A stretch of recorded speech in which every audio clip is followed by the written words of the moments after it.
Houston, the Hawk has landed.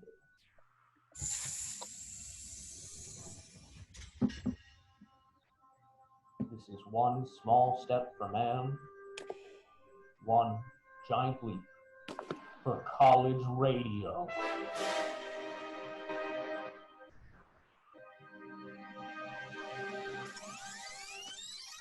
You're listening to 90.3 WMSC, Upper Montclair, New Jersey.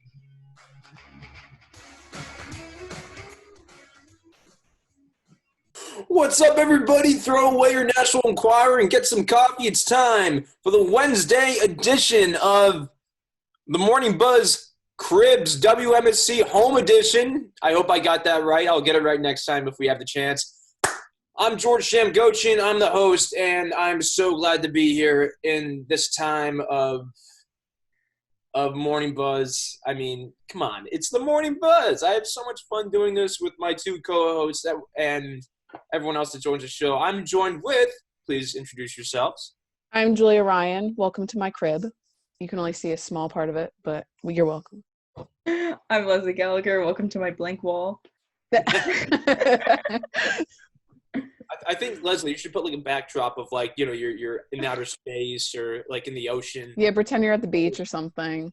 Yeah, Maybe one of next those week, yeah. things. We'll spice things up. Yeah, but yeah, as you can tell, we are not doing it from, and I said this earlier, we're not doing this at the beautiful School of Communication and Media at Studio A. I'm at Casa del Jamgochian right now, so. You know, or Hotel Jamgochian, depends on what your preference is. I like to change it up. But yeah, we're here in the homes, in our rooms, and we're doing it live because of COVID-19. We are staying home right now, but the show must go on, right? Mm-hmm. Absolutely. Yeah. Yep. So today, the latest on COVID-19.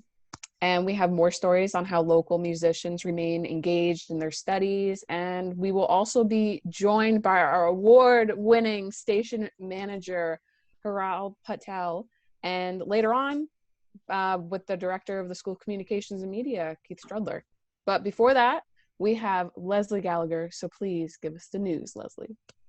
Of course, Julia. Thank you for the introduction. Of course. Alrighty. According to TheHill.com, after being in the White House for less than a year, White House Press Secretary Stephanie Grisham is leaving her position to return to her original post representing First Lady Melania Trump. Grisham replaced Sarah Huckabee Sanders in June. New Chief of Staff Mark Meadows will be interviewing potential candidates at her departure. Grisham had worked on Trump's 2016 presidential campaign and served as the First Lady's communications director. She retained her role in the East Wing and was named White House Communications Director upon being elevated to the position of Trump's press secretary. Moving on, CNN has reported that Thomas Modly, the former acting Navy Secretary, resigned on Tuesday. Over a week ago, Captain Brett Crozier, the then commanding officer of the USS Theodore Roosevelt, announced a warning that the coronavirus is currently spreading on the aircraft carrier. Modly, after removing Crozier from command, flew to Guam to address the ship, insulting Crozier, calling him stupid in a leaked video to thousands of sailors who had given their former captain a standing ovation as he left the ship days before. Here's an update on China. CNN has reported that after 76 days, Wuhan, China, the originating town of COVID-19, is no longer under lockdown. After nearly 2.5 months of lockdown, healthy residents and visitors were finally able to leave the city with trains, flights, and highways open. Some restrictions still apply, and officials warn that the threat of further infection remains far from over. The country reported nearly 0 new local infection in recent weeks. Moving on to some New Jersey news, according to NJ.com, Governor Phil Murphy has put a lockdown on state parks to help flatten the curve, but many residents do not agree with this decision. Apparently, incidents of people not following social distancing rules occurred in parks, motivating this change. Former Assemblyman Jack Ciattarelli, who was seeking the Republican nomination against Murphy in 2021, posted a video on Tuesday night calling Murphy to change his mind. Ciattarelli said, "For many people, our state and county parks are critically important outlets, especially in our urban and high-density areas. Many argue that access to parks is a way to exercise and de-stress during these times of high anxiety. Murphy's order took effect at 8 p.m. on Tuesday, and so far it is still in place. Speaking of Governor Phil Murphy's decisions, on Tuesday, Murphy said he's extending the public health emergency he declared over the coronavirus outbreak by 30 days. Previously had declared both a state of emergency and public health emergency on March 9th as the pandemic was beginning to spread in New Jersey. The state of emergency remains in place indefinitely, but the governor said that public health emergency expires after 30 days. The executive order he signed Tuesday will keep it in place until at least early May. Alrighty, moving on to a bit of lighter news. According to Apple News, Amazon is taking action to slow the spread of coronavirus. They'll be suspending delivery services because the deliveries require a lot of people and capacity to handle the customers' orders. The company revealed they will pause shipments starting in June, according to the Wall Street Journal. An Amazon spokesperson said, "We regularly look at a variety of factors across Amazon to make sure we're set up in the right way to best serve our customers." In an email confirming the halt in service. On to even brighter and magical news, according to Apple News, Disney Park shared a churro recipe in order to cheer up their fans' spirits. Disney Park shared this recipe on their blog so that fans can enjoy a piece of Disney at home and recreate one of their regular park snacks. They chose this recipe figuring most people have these ingredients in their cabinets and at home, not putting them at further risk of going to the supermarket. Alex Dunlap, the food and beverage coordinator at Disney, said, "These past few weeks, we've seen many of you sharing Disney recipes and creating your own very magical moment right at home. He felt so inspired by these recreations that he decided to share the churros recipe, one of his personal favorites." Moving on to weather, it is cloudy outside today with a high of 67 and a low of 47 with a 10% chance of rain. Today we will have 92% humidity, a sunset at 7:28 p.m., and a cloudy night. This concludes your news update for Wednesday, April 8th for WMSC. I'm Leslie Gallagher. Thank you very much, Leslie. Thank you so much. Very professional and very, very That was great. I always enjoy your newscasts. Oh, yeah. Thank you. I don't think I've ever gone that long a period of time all at once. Yeah, but it was very good. It was you did great. I don't think I breathed the whole time. Well, you did great. Couldn't tell if it makes you feel any better. Yeah. Disney churros one, I think that really interested me the most. I mean, it's Disney, they're churros. Come on, what's not to like, you know? I'm hoping they give out some more recipes, not gonna lie. Disney always has really good food. I don't know if it's just because you're in Disney or if it actually is the food or if it's just like a mix of the two, but Disney food tastes so good. They have really good popcorn. It's probably just regular popcorn, but maybe I don't know. But if they have more recipes, I'm completely down to see more of them. Yeah, totally. Alrighty. So once again, we are still here on the Morning Buzz, and going along with this, we will jump into the COVID visualizer. So this is something that we have seen a lot of, and as we are sharing the screen here on the Zoom, we are looking at the visualizer right now, and as you see in the United States of America, there are nearly 366,000 active cases. Nearly 13,000 people have passed away, and however, 21,711 people have recovered from this virus. So that in America, that is what is going on. In Portugal and Algeria and just a lot of the European countries, we see a lot of cases going on right now too. In Spain, which is another hotspot for the coronavirus, 14,555 people passed away, although 48,000 people have recovered from this, and there's still 84,000 active cases. And moving along here into China, where there are 1,190 active cases, 3,333 deceased people, and 77,279 people have recovered from this, which is simply amazing. After what they've gone through and after Wuhan, it's just something, it's what you want to see, really. Mm-hmm. Recoveries are just what you want to see. It gives hope, definitely. Yeah, definitely. it gives us the hope that, you know, as time goes on and social distancing continues, that numbers will go down and life will get somewhat back to normal. I know Wuhan is, like you said in your newscast, Leslie, they are reopening some of the transportation, which I think is great, but you know, there also is the risk of things getting worse again.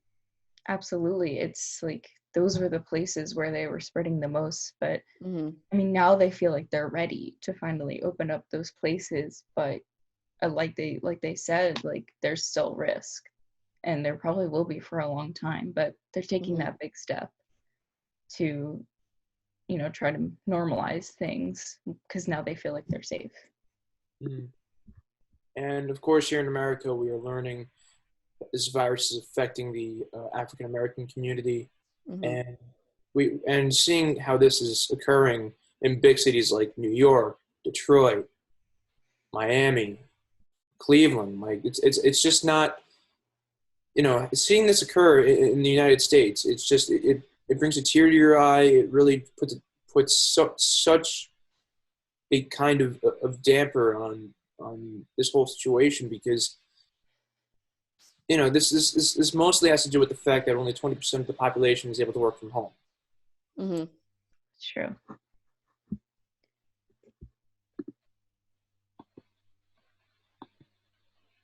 And going off of this, it's from The Guardian. It says that it's a racial justice issue because Black Americans are dying in greater numbers from COVID-19.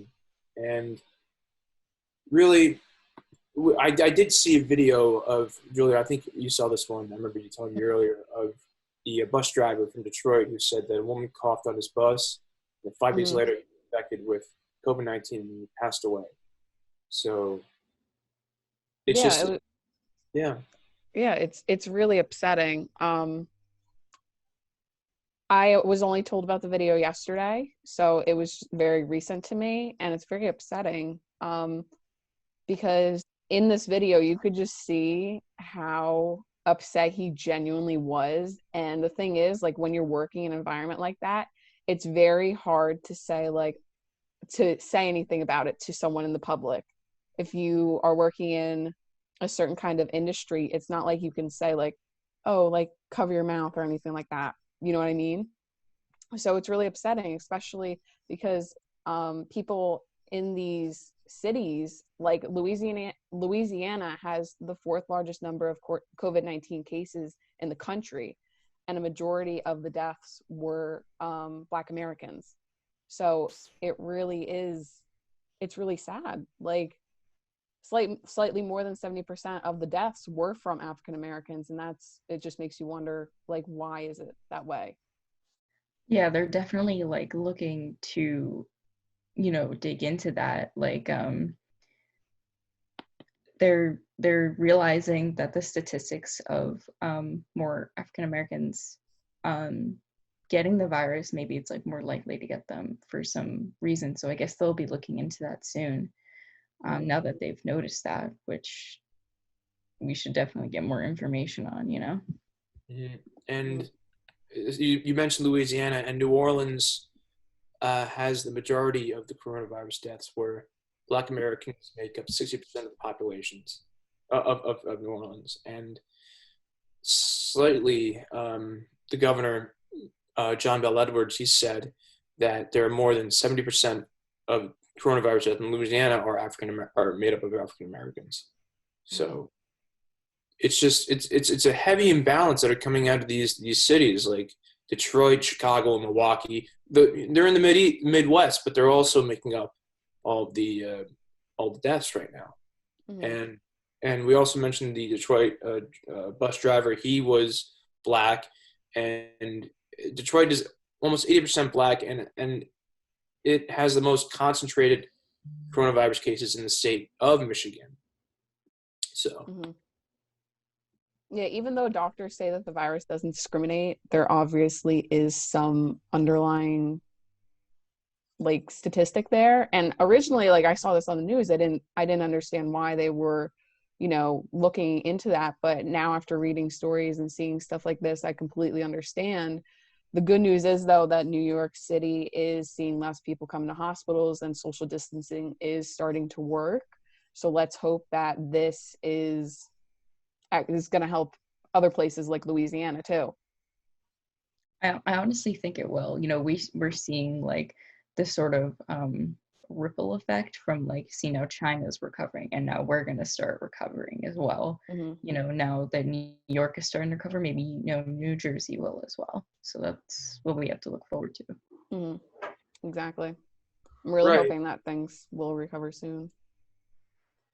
Totally. And also there is some good news that New York City is seeing less people come into the hospitals and showing that social distancing is working. And it does feel weird, though, because seeing those photos of Times Square and 42nd Street, they're all barren and they're all empty. It's like 28 days later, how in the beginning of the movie, it's just the guy's walking through London and there's nobody there. Like that's how crazy it is. So, in spite of the difficulties this pandemic may be bringing us, we do have some positive news here at WMSC, though. And we'd love to introduce our award-winning, legendary, world-renowned station manager, Hiral Patel, here to talk about her award at the station. So, Hiral. Hi, thank you for Hello. having me. Hello. Hi. Welcome. Thanks. Well, congratulations. Thank you. Congratulations. Oh my God. I was like shocked. I was like, what? Me? What? I was so confused. But you got it, Yeah, I know. How does it feel? It feels kind of unreal. How'd you react? Like, was it like, oh, like, is this even a thing? Or were you like half asleep and you were like, what is going on? Like, what happened? No, I was like, how did this happen? So you weren't expecting it at all?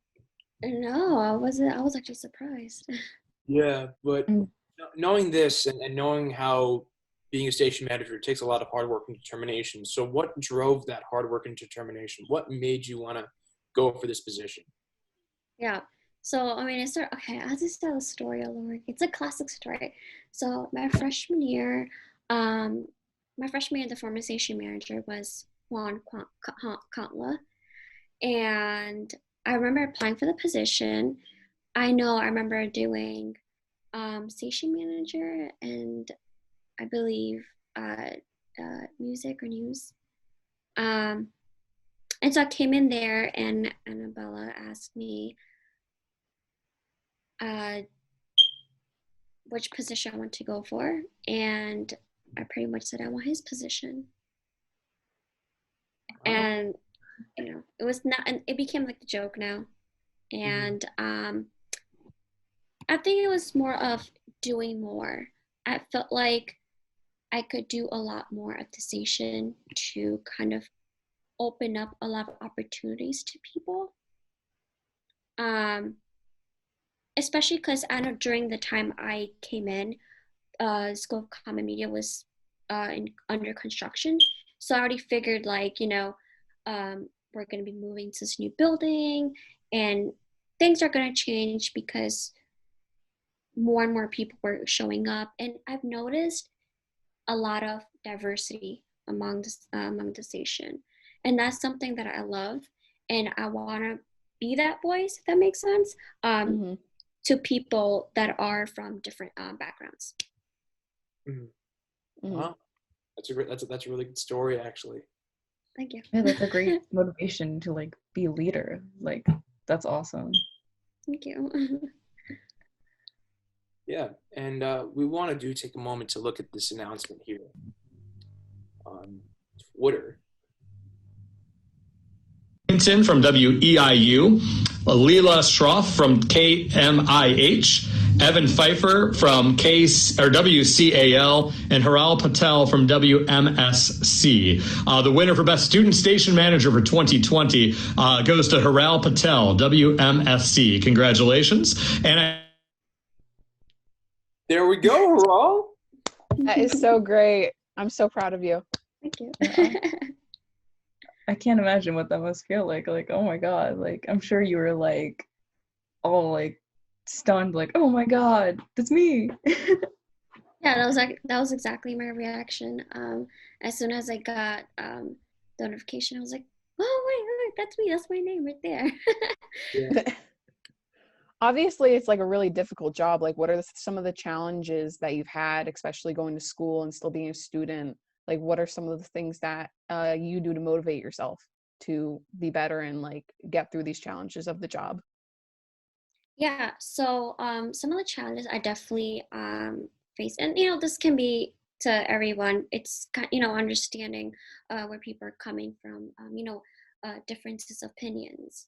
Um, you know, yelling and fighting, and you know, it gets overwhelming because you don't want to fight with people. You want to be on the same page. You want everyone to work together, and but you know what? I learned that it's gonna happen.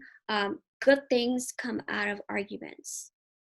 And I remember having that conversation at one of our SMT meetings about that. You know, you get things done out of the bad. You need the bad in order for the good to happen. It needs to be balanced out, and that's something I've learned. And I've learned kind of to be more open-minded, to hear people out instead of kind of shifting my way and before I even judge or interrupt someone, listen. Listening is very important because we don't know where someone is coming from, and to just kind of be that person to, you know, if I'm supposed to be a leader, then I have to act like one. I cannot just not listen and kind of push them away and aside. No, that's not my job. You know, I'm there to hear everyone out and treat everyone the same. Exactly. It's probably sorry. very hard to, you know, figure out the differences in opinions and like dealing with a lot of challenges, like thinking of the pandemic, like what's it like running the station through, you know, like Zoom and stuff like that? Like, how is it running the station through this pandemic?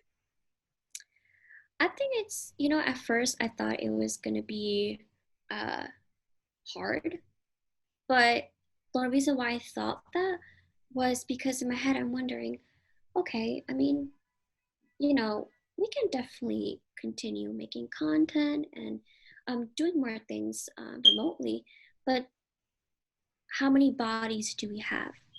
That was my concern. We can have 3, 4 people, but I still want every general member to be involved. I don't want them to feel kind of like, okay, well, I just joined the station. Now it's all over for me. It's not over. There's still a lot to do. You can still join teams, which is another amazing thing. We're still looking for teams. You know, digital marketing. They're doing great. Every team is doing great, and we're still allowing people to do work for us, writing up articles. We always need articles, and you know, we're doing live shows and going live on Instagram, Facebook. I think it's very I feel good. I feel good now because we didn't quit. You know, like Annabella always used to mention, radio never stops. It's true, it doesn't. Yeah.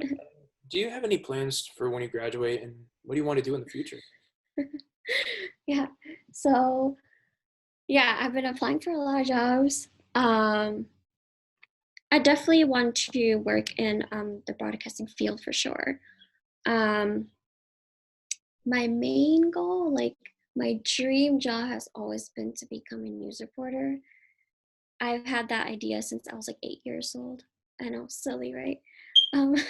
No, that's so nice. You could definitely do it. You know, there's steps to take, and whichever I'm in that mindset, whichever path that you know, my life kind of takes me, and each opportunity I get, at least in the field, I'm going to take it, because I don't know what that can lead me in life. And it's all about taking risks.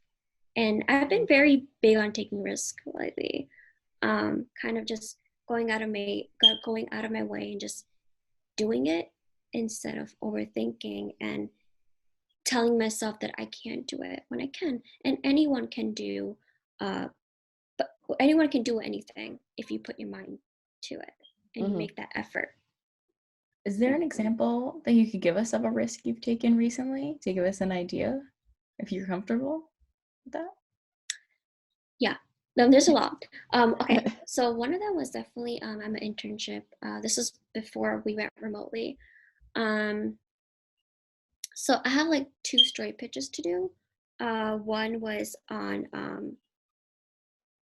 how the younger generations how they define a democracy, because everyone defines it a lot differently. Some people believe that the U.S. is democracy, others believe it's a republic, and so there's like this whole debate. And so I picked an angle. I picked 2 angles. I don't remember the angles, but I picked the 2 angles. And I was scared to pitch in the story to the producer first, and then it's the EP, because I was kind of scared of being not a failure, but kind of, getting that harsh criticism, because, I still have a hard time with harsh criticism, but I have to get used to that.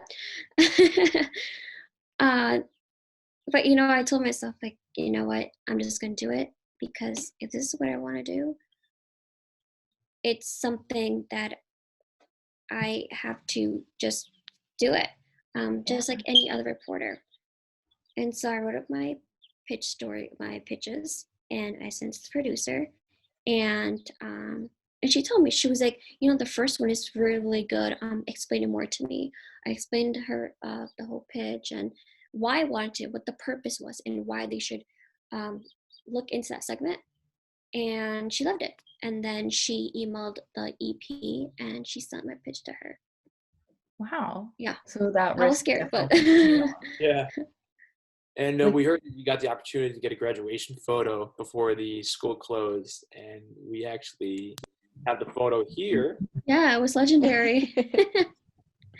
Yeah, it was. I think it was a day or 2 days before the university decided to completely close. Yeah, I had to, because technically, I know graduation is postponed, but during that time we were all unsure if we were going to have a graduation or not. So I was like, why not? Totally. New profile picture, right?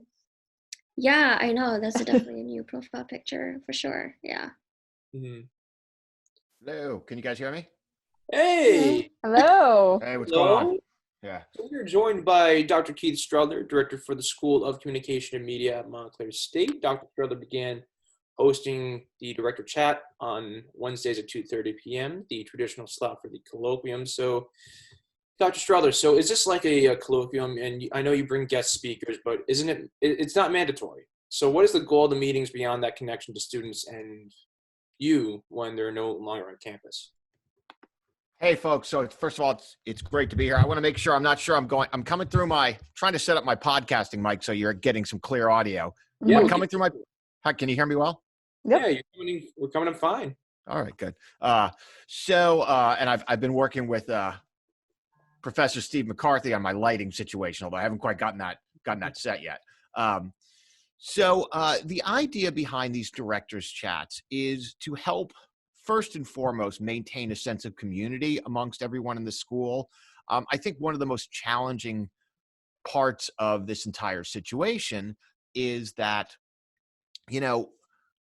unlike our normal kind of daily machinery at the school, we tend to walk around and see each other all the time. And so even if we don't always say, hi to everyone, or we don't always spend a lot of time talking, we kind of maintain a sense of community just because of physical proximity. People are there.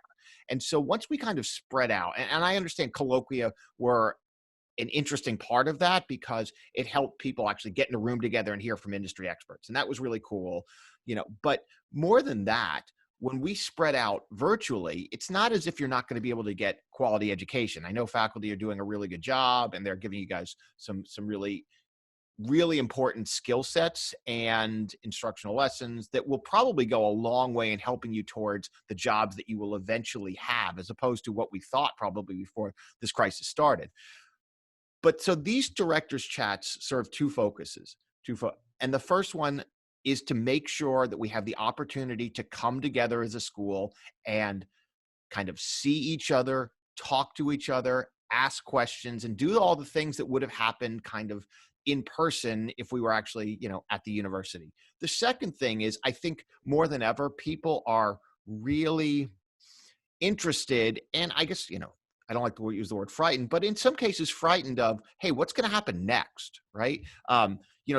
Particularly for seniors, but for first, second, and third year students who are trying to figure out where their internship will be, or are they in the right major, or what should they be learning? We wanted to bring in people who are working in industry or who have inspirational stories to be able to talk to them about what's happening right now for them and what they see as the future.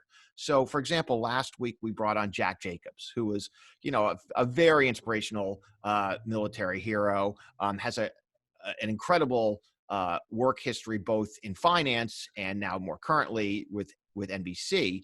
And we brought him on for two reasons. And one is to say, like, look, hey, I've been through some tough times. Like I went through a very difficult time on the battlefield, and I've led people through really challenging situations that were very dire. And you can get through this. We all go through challenges, and what might seem immediately difficult at the moment, you'll get through it. And there are ways to get through it, right? And kind of curling up in a ball and saying, I don't know what I'm going to do is not the strategy, right? And figuring out how to set these long-term goals and how to work through difficult times. So he came on to that. And then he also gave some perspective on where he thought the industry was going. Today, we're going to have three industry executives coming on.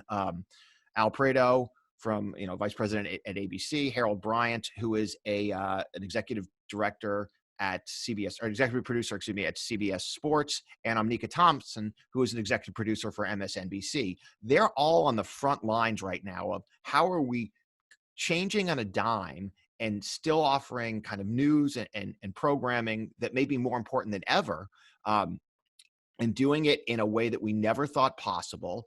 And so students will get an understanding of what's really happening now, but hopefully students will get an understanding of how these changes are going to, in some cases, forever change the industry. So what's going to happen 6 months from or a year from now is going to be different than what we ever thought because of some of the things that are happening right now. Think of this time period as a kind of a pressure cooker. So there were things that were going to happen in media over the course of the next 5 or 6 or 7 years, right? And technology was making that feasible, whether that was through AI and the technology that comes from that, whether it was consolidation of roles, whether it was the increase in places where you could distribute, whether it was the ability to work remotely. Those things were happening. Now they're happening immediately. So we have put this relationship on hyperdrive.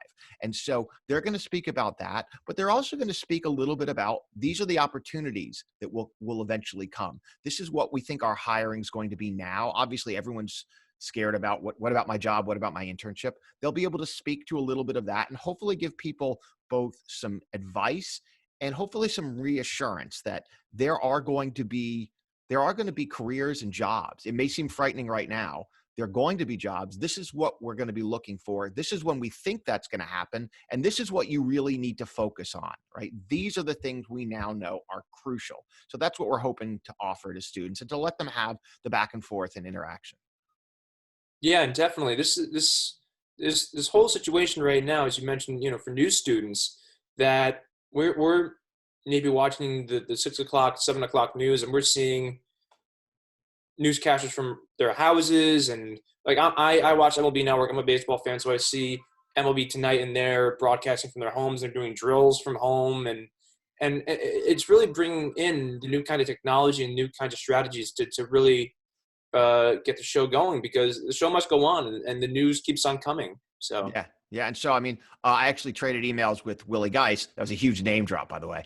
So, and he said, "Yeah, I never imagined I'd be doing a national news show from my garage, right?" And that's kind of the reality that everyone's dealing with is they're setting up these mobile production units, and you're finding that we can do more with less, right? Which opens up a lot of doors. I've talked with some people in sports who are like, hey, we may not be traveling as much for interviews if we now realize that we're able to have access and probably more access using a Zoom or a Zoom-like technology, and realize like Zoom was, you know, a very good technology, and people in the corporate world have been using this for a long time. It wasn't ready to be like the broadcast arm of networks. But if you can imagine how well these technologies are using when they weren't really ready for prime time, imagine how good they'll be when we decide to invest heavily in them. And these are some of the things we've been looking at in the school already is, you know, what we're doing with the sports network, which is let's use AI cameras and see how that works. I think in a lot of ways, it will be a better, because you don't want to, you know, I don't like this whole silver linings kind of thing, but I really do think this is forcing us all to think about how we were kind of operating in a status kind of mode because it was the way it was always done. It was the easiest way to do things. I think now there's going to be some ingenuity that is born of this crisis that I think will, in the long run, make our ability to tell stories using more nimble and more flexible technologies a whole lot better.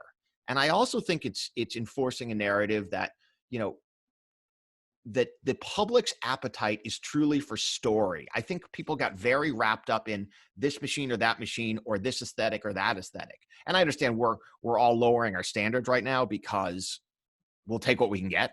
We don't care if the call doesn't look as good as it would have looked if it were in a different studio. But I do think this is going to, you know, I think people are going to be looking and executives are going to be looking at how much they can do with less and the ability to create more content using dynamic storytellers as opposed to less content using, you know, more, I don't know, more cumbersome technologies and facilities. So I really do think in many ways this is going to really open up a lot of avenues for a lot of people. Right. And how do you think, as the director of communications at the school communication school, how do you think this technology and the way we're using it, how do you think that's going to affect the future for the shows that we do and projects that we do here at the School of Comm? So I think hopefully this will give everyone the confidence and creativity to try new things. So, I mean, we started to see some of this happen already in some of the focus projects where they were going out with Skype packs and interviewing people. I mean, a lot of the stuff that you guys do at the station has always been very innovative. You know, you're sending people on remote. You know, we used to say, you know, my last job when we would sometimes do these remote things, we were like one step away from 2 tin cans and a string, right? And that was just because that was, you know, that was how we got stuff done. I think the word can't will be less of kind of an impediment. Like, well, we can't do this because I think you'll see more people in more classes saying, you know, everyone has a production tool in their pocket and everyone's house can be a studio and any location can be a shot location.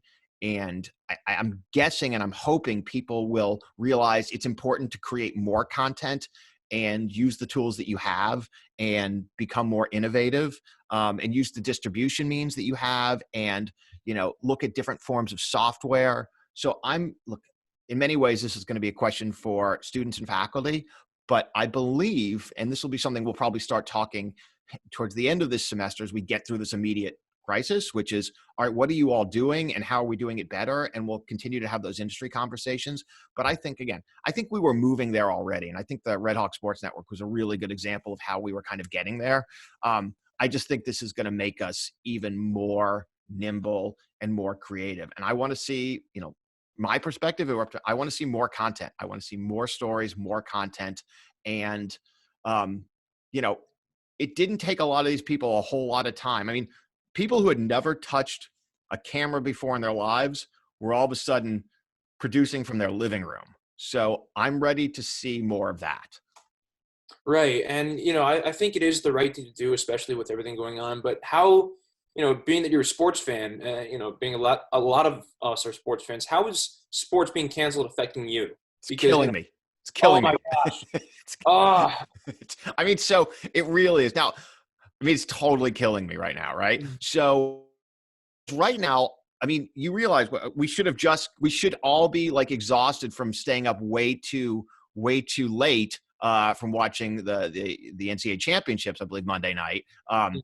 So, and I should be mourning that loss. A lot of people would be getting ready for the Masters right now. I mean, I'm not a golf guy.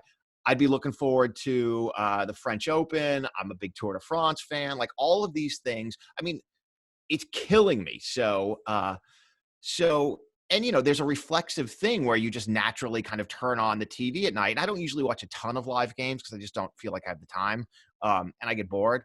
But I mean, this is about the time I start to really tune into the NBA because it's when it really gets good and we're getting into the playoff run. Yeah, it's killing me. I mean, that said, and by the way, people will watch. I saw someone was just mentioning esports. Yeah, we know esports. My kids made me watch that NBA 2K tournament. Oh, it was awful. I mean, it was awful. I understand people watch this. We're trying to convince one of my friends whose marathon is going to be canceled to get on a treadmill and put a webcam and let us watch him run 26 miles on a treadmill. And we were like, you don't understand. People will watch this. Like people will literally watch anyone doing athletic competition at this point. I do think, and this is the multi-billion-dollar question, which is how are sports, like what's going to happen, right? Because there's massive economies behind this. It's not just, I mean, look, the athletes obviously and the people that work in this, this environment, but it's also all the ancillary businesses. It's the college towns that kind of live and die by 7 Saturdays every fall where they sell out all their hotel rooms and they bring hundreds of thousands of people. I mean, it's Gainesville, Florida, and it's Tuscaloosa, and it's Auburn, Alabama, and it's all those places, right? So, and obviously, I mean, this will be something we can talk to, tomorrow to Harold Bryant about a little, or today, excuse me, to Harold Bryant about, at how they're managing at CBS Sports, because they live and die on live sporting events, right? I mean, this is the Masters for them now. They were supposed to have just come off. They always have this run of NCAA tournament into the Masters. So I do think, and I know everyone was critical. Look, I was one of the first people to say they're going to have to stop playing basketball right now. When the NBA was rolling, the NCAA, I mean, these college tournaments needed to end. I think the Ivy League was right. They were the first ones to do it, and they set the tone. And I think everyone who tried to delay was just fooling themselves, right? And it's unfortunate that it took the NBA to kind of positive tests on with some of the players to kind of get to that point. I understand why it happened that way. Mm-hmm. That said, I do think they are going to find a way to get people playing games on television sooner than we think. And I not to get overly political, I am not going to in any way say that the president trying to foster some kind of deal with the 4 sports commissioners was anything other than highly dysfunctional. And any pronouncement that, I'm getting the NFL back on the field, I mean, it's nonsense and it's political grandstanding and all that kind of stuff. So take the president out of it, which I wish we could do, right? But I do think there are serious conversations happening with sport commissioners and players unions and networks about finding the safest way. And there's no way to guarantee it's fully safe, but finding the safest way to have athletes play meaningful games. Right now, the MLB is talking about sending athletes down to Arizona, essentially quarantining them and having them play games. I don't know that we're ready for that yet. They started talking about May. I think June might be more realistic, or even July, although July in Arizona is no picnic, to be quite honest. I mean, that'll get old really, really fast. I don't know if they're going to play at like midnight. I mean, you can't. I don't know how they're going to do that, but maybe. But I've heard, the NHL was talking about South Dakota or the Dakotas, which makes a lot of sense. Maybe North Dakota, because there's a lot of these empty hockey arenas, and it's really easy to social distance there because no one lives there. So I think they're going to figure out a way to do it. And while I understand at a time of pandemic and with a lot of death and a lot of real challenges for a lot of people. I mean, with losing their jobs and all that kind of stuff, it almost seems kind of grotesque to talk about sport because it seems like, oh, that's frivolous. I think that's wrong, because I think in some ways, without those kinds of things in our lives, we start to lose kind of, you know, I don't want to say a reason to keep going, because there's plenty of reasons to keep going, but we start to lose some of the essence of who we are and some of the community that we become. And so I don't think it's wrong to talk about, whether it's talking about ways to get Broadway shows on, or whether it's talking about, sport, which is something that we all really care about deeply. And it brings a lot of joy to a lot of people's lives. I think it's a good conversation to have, not about we need to do it now or we need to set a timeline, but we need to figure out a way in the future that we can allow people to have this. And it's not just so LeBron James gets paid. I mean, that's something that will need to happen. But I do think that it's an important conversation, and I think it's a helpful conversation, as long as it doesn't get dictated by it has to be this date or it has to be this economy. I kind of look, I'm already starting to get nervous about what will happen if we don't play college football. Like, I'm already like I'm not a baseball guy really, so I can live without it. Like, life, although I have a lot of friends who work in baseball, so I want them to get back into business so they can, have stuff to do. But I will hurt. I really will. My soul will hurt if they do not play college football in the fall. Like, I'll really, like, it'll be a loss. And so, so I do hope, and I do believe that will come back sooner than people think it will. And it's not inherently bad. I don't think we're going to be able to fill stadiums anytime soon. Like, that's just not going to be safe. But I do think they're going to get creative, kind of like what's happening with wrestling now, where they can't bring people in, but they're doing it in like these cinematic kind of ways. They'll do it in a graveyard, or they'll do it in these weird, so I think there are things that sport can do to make this palatable for the American public. So that's what I'm hoping. Yeah, and I know it's early to tell, but MSU just sent out an email about all summer classes are online. And are there any plans to fall the same way? Look, I think, right, in the end of the day, everyone's ready for anything at this point. So who knows? I mean, we will be ready for anything. I absolutely, like everyone, I think, I think this is kind of one of those cases where you always hope for the best, prepare for the worst, which is kind of how you should live your life. I really do hope, and I believe that in the fall we will be back in person. But again, my judgment months away from now is borderline useless. And so I think we'll be guided by the best medical and public health information. I have a 4th grader and a 7th grader at home. If I'm doing 5th grade and 8th grade at home in next fall, it's going to be, this is not sustainable in my household for a long list of reasons. So I don't want to get too ahead of where we are right now. The summer makes a lot of sense. It wasn't going to be feasible for us to try to do in-person classes, and this will give us some time to really detoxify, both psychologically and literally. But I don't want to look too far ahead to the fall. I think, I think it's really important that we do the best we can as a public to try to hopefully get ourselves back together. Right. And you just talked about your family life a bit, but how have you been dealing with the whole pandemic, both professionally and personally? Not well. So I'm telling you. So, I mean, look, professionally, it's really busy because things that used to happen more quickly take a lot more time, because it's getting everyone together on a Zoom. It's email after email. It's a lot of disaster planning of like, well, we weren't planning to do this, but how do we do this? It's a lot of shifting things. Like right now we're shifting our scholarship award event to a virtual event. Like, these things take a ton of time, working with the school staff who've done an amazing job at shifting, advising and stuff like that. Dealing with budgetary issues, which are, as you know, are pronounced right now, right? Because of the dorm situation, because of state shortfalls. So it's really stressful. And I don't say that in like, this is not a kind of a pity me. I'm very fortunate that work's good, but it's stressful. And so it's long hours and long days, and you don't get the social interaction that you normally do, the walking around the hall and talking to people. Personally, we're doing, like, I think it's like anyone, like, we're very fortunate. No one in our house is sick.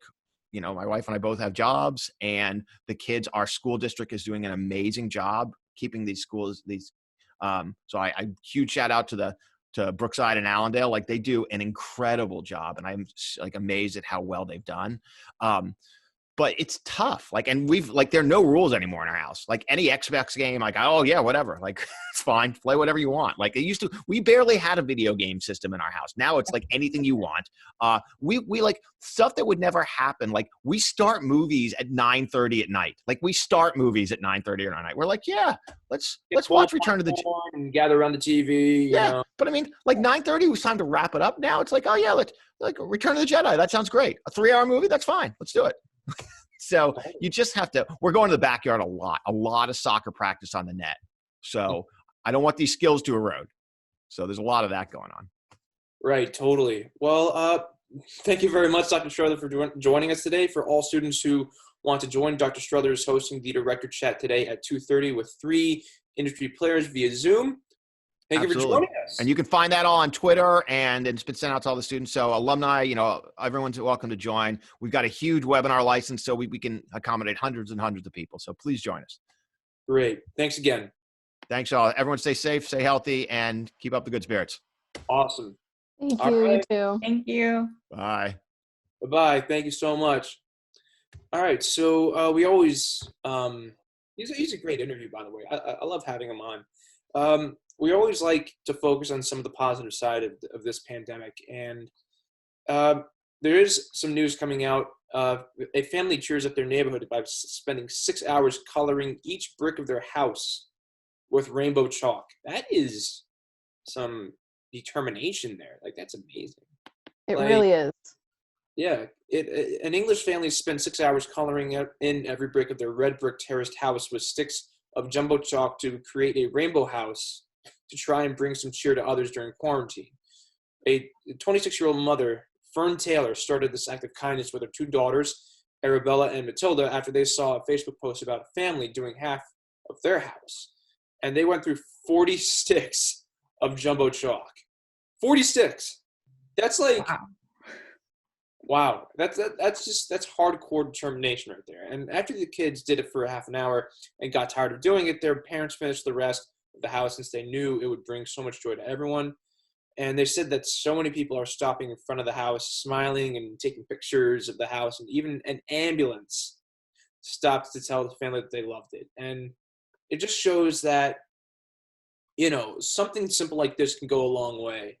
And, you have people passing by and taking pictures like that. That says a lot, for something like this. George, what's even crazier than that, though? Yeah. Is our station manager winning that award, but she has to go now. Oh my gosh, Hiral. I know. Of course. Love having you. You're like, you're our boss. You're like our great friend. Oh, that is, well, Hiral, I want to thank you for joining us. Thank you for soak in the having me. victory. Congratulations. Have like Thank a you. big bowl of ice cream or banana pancakes. Do whatever you want Will do. to celebrate. Will do. Thank All right. you. Thank you for joining us. All right. Thanks so much. Going back to the colored bricks, we are going to show you that photo as we see on the screen. Wow. That's beautiful. That reminds me of, remember that show, A Home for Imaginary Friends? Do you remember that show? It reminds me of the house. Yeah. I Oh, can imagine. I can imagine singing Blue and Mac and Coco and all those imaginary friends. Exactly. Yeah, totally. Oh my God, that is just a beautiful, beautiful act. That's an amazing, amazing house, and it's just it's what you want to see during these times of concern and confusion. It's what you want to see. And it's like a lot of dedication. I don't know if any of you guys have played with chalk. I don't know why, but I've actually gotten into chalk lately. I made a hopscotch thing outside yesterday with my chalk. Right. But if you don't know, chalk gets everywhere. Like the dust from it gets everywhere. So they were hardcore dedicated. I've gotten through maybe 1/3 of a stick of chalk in the past like 3 days. So for 40 jumbo sticks of chalk to go through, that is a lot of chalk, a lot of dust, a lot of dedication. Yeah. So thank you to Good News Network for the story. And we're going to move on to our final story of the day. And So what comes to mind when I say Matthew McConaughey? You know, all right, or Texas Longhorns, or Yep. Mike, or Tropic Thunder. Well, he cheered up nursing home residents with rousing games of virtual bingo. That is like the most Matthew McConaughey thing I've ever seen him do. You know, wow. Let's check this out, shall we? We got an I-24. Oh! Richard Blunt is waving a hammer up high. Well, we got Charles Kings and the iPad up high. We got 2 winners. Look at this, look at that board. Great. 4th column straight down. Winner. Let's see yours, Charles King's iPad. Call them out. Call your numbers out. See if we got them right. Oh, that's beautiful. Oh, That's my God. amazing. My soul. I would honestly want to be playing that. I love bingo. I would love to be playing with Matthew McConaughey right now. Mm-hmm. That's Julia, you're far from retirement. Yeah, but I love bingo. I go to bingo fun. with my mom in Pennsylvania to like hang out with like the older people. I love it. It's amazing. It is. Last super time fun. I won like $50, and I was like, I love it. I love bingo. It's so much fun. I was the youngest person there, the only person under like 50, but it was still fun and amazing. Yeah, totally. And you remember when you used to play bingo when you were in like elementary school? You know, we'd have the bingo caller who was a student, and then they'd call the numbers and the letters, and yeah, it's just it just reminds me of all the things that I used to do as a kid. So, you know, without Matthew McConaughey, of course, but seeing McConaughey do that is just it's a great act. So. Yeah, it really is, especially since seniors are a higher risk to get COVID-19. So, of course, visiting hours are not a thing at the moment. And they're probably really bored, like, especially if you're not getting that social interaction. So to be able to do it with Matthew McConaughey, that's even better, because I would love to be playing bingo with Matthew McConaughey. McConaughey, by the way. Yeah? Yeah. So, yeah. So, I guess with that being said, on tomorrow's Morning Buzz, we will interview a marine biologist about a 400-year-old shark swimming in our Arctic oceans. And we will also talk about the Queen in her speech in the UK. She wore a green dress, and how the interwebs, decided to have some fun. And all of that, much more on tomorrow's edition of the Morning Buzz with Tara Giacchetti and Philippe Costa. Please tune in. And with that being said, I'm George Jamgochian, joined alongside. Where are you guys? I don't know where you are. I'm okay. Yeah, I'm right, like up here.